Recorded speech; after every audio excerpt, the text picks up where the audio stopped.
Today on CityCast Chicago, you can vote in the municipal election as soon as this Thursday. Are you ready? All 9 mayoral candidates just had their first televised debate, and the attack ads are picking up. But don't forget, there's a good chance you probably gonna have a new alderperson in your ward. We're getting you up to speed on it all. It's Tuesday, January 24th. I'm Jacoby Cochran, and this is CityCast Chicago.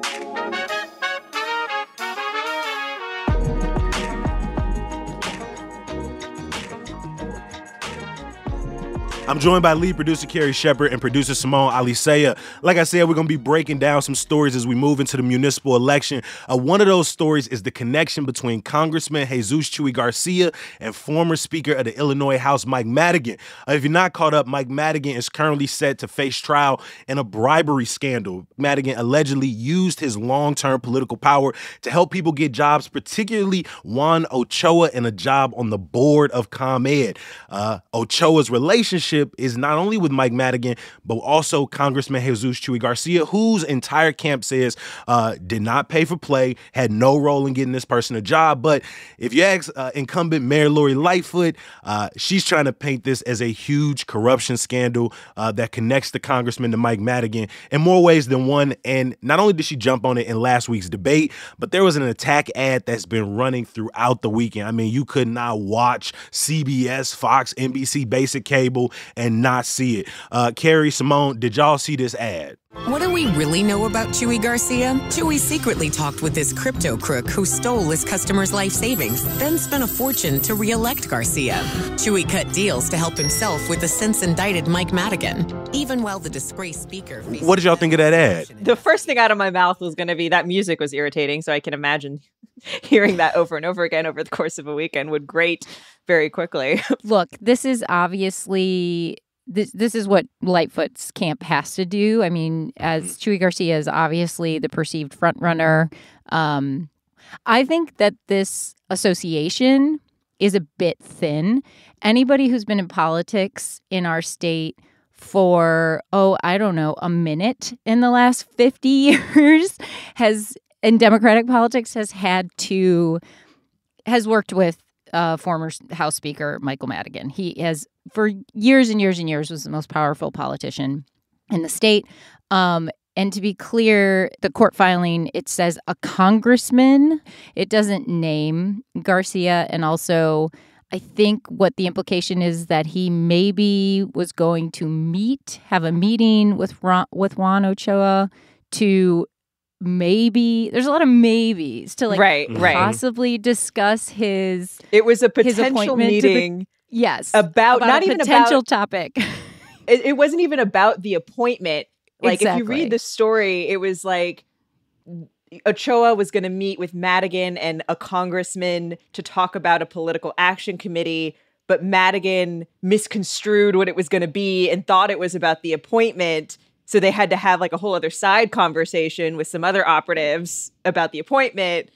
And so that's where we get this reference to congressman about this potential meeting about something. And wisely, there's no paper trail of this being on an agenda for any of these politicians. There is an email from Madigan's folks, his lobbyists, to ComEd about Ochoa's appointment. But I think that the tie to Garcia seems a wee thin right now, basically. It feels, and that's a lot of these kind of criticisms that the mayor is lobbying against some of her opponents. They all kind of feel thin, like they're reaches in a way, and so it feels like the caricature style of the commercial had to do so much of the heavy lifting. And I don't know if for, your kind of typical voter, if any of those connections are actually going to make a difference as we move forward. It's worth noting, too, that ad has been running for 2 weeks, actually. So this connection that she's trying to make between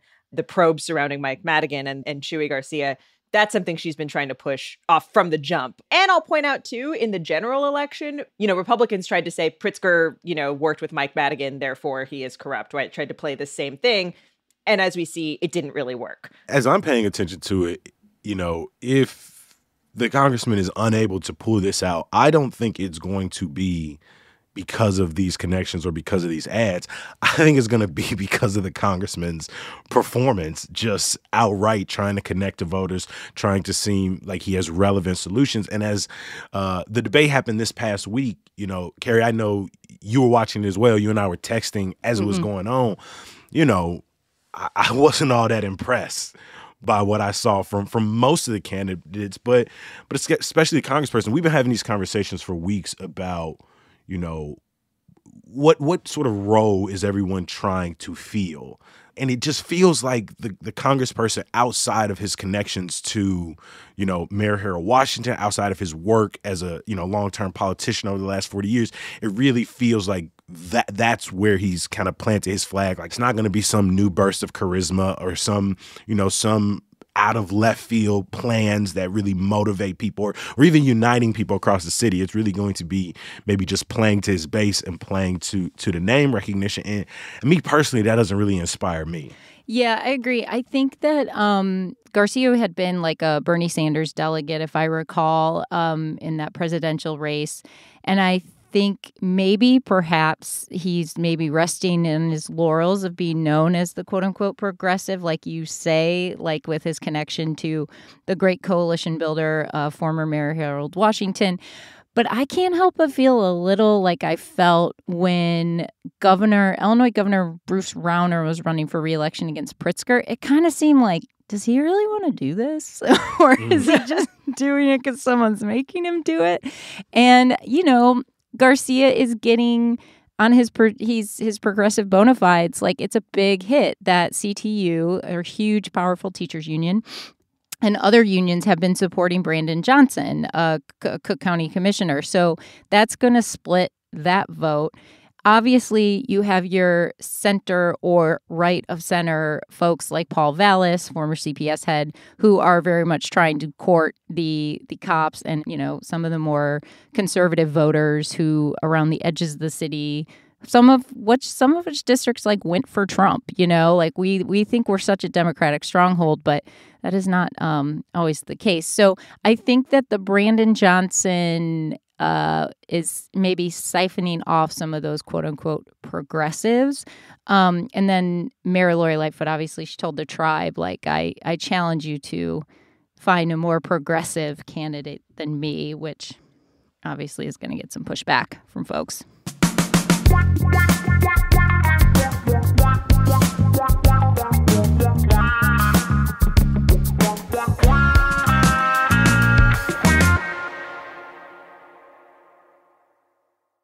Woo, we made it to 2023. But does anybody else feel like you kind of just crashed into the end of the year and now it feels like the sky's the limit for new beginnings? So, you already know what I'm going to say, right? Now is the time to listen to How to Buy a Home podcast. Buying your first home is a cool New Year's resolution, but it takes a lot of work and it's tough to know exactly where to start. So let host David Sidoni walk you through everything you need to know. Since 2005, he's helped plenty of listeners close on homes they thought were impossible, and he can even connect you to a realtor. Start planning today at howtobuyahome.com and make this the last year you rent. Find How to Buy a Home on YouTube and wherever you listen to podcasts. You know, I didn't watch the debate, I'll admit it. But I am really curious from the two of you who did watch the whole thing, what was the most surprising bit? Even if you have to dig to find that surprise, what was sort of the thing that struck you the most? A more positive surprise for me is I felt like, look, there are 9 people up there from various, you know, offices, or businessmen, you know, not currently in political office. I hadn't heard a lot from State Rep Cam Buckner, and I did. Who got into the race really early, by the way. Exactly. Totally good point. I was like, wait, I actually said before the debate, I was like, is he still in it? And I was, I guess, surprised by some of the stuff he said about safety on the CTA, especially. Like, there's a lot of like more cops, and he's like, wait, hold on, this isn't the answer. Spending $30 million on security dogs, like this is 1960 George Wallace's Alabama, is a problem.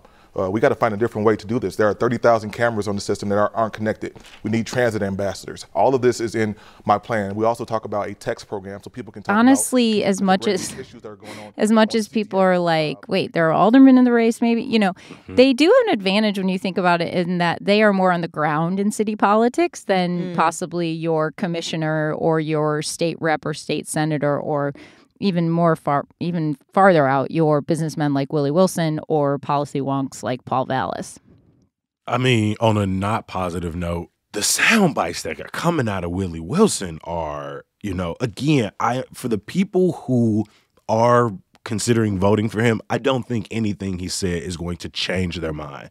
And for the people who are not going to vote for him, I think they just feel even more certain about that choice. But that line at the end where he said, cops got to be able to hunt criminals like rabbits was whoa, mad. Was wild. It is one of those things where as you're listening to this, again, you have to take this seriously. This man is really in people's faces in terms of giving out groceries, giving out gas, a legitimate candidate whose name recognition is not, to be taken lightly. But at the same time, it makes you wonder, what can he really say at this point? That is going to shock anyone, because he's always been a take the handcuffs off of police kind of individual. And even when he talked about immigration, just this idea of, we can't let anybody in the house that we don't know and, take care of the people at home. That plays to someone. We got people right here in Chicago, cannot pay rent, don't have food to eat, don't have a place to live. I got nothing against helping anyone, but you got to look at home first. I cannot let anybody in my home unless I know who they are. But, face value, ludicrous. But I have to ask, Carrie, coming out of it, how did you feel about Mayor Lightfoot? I mean, I guess I thought she would... obviously it's set up like this. She was on the defense, right? Like, I've done all these things you've said. And, she's not completely wrong that there are some between Congressman Garcia and... his public safety plan has some reminiscent ideas, at least, of what the mayors are. So I thought that she would be a little more fiery, especially with Garcia, but I thought it was a bit tepid, frankly. I mean, there weren't really huge fireworks anywhere. It kept on, everybody kept on message, and I didn't find that there were any like big bombshells dropped.